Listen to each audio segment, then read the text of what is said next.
Self-introduction for students in school. Good morning everyone. My name is Shrajit Roy. I am a Class 9 student. I live in Indrapuri, Bhopal. My father's name is Mr. Rajendra Roy. He is a doctor. My mother's name is Mrs. Sheila Roy. She is a housewife. I am the only child of my parents. I studied at St. Mary International School and scored 87% in Class 8th. As my family relocated, I took admission to this school. I am a hard-working boy.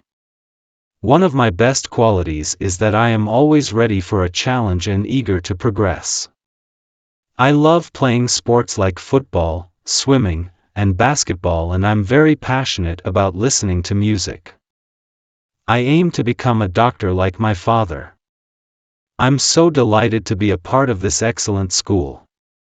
I also hope to learn a lot from my classes and make new friends along the way. Thank you.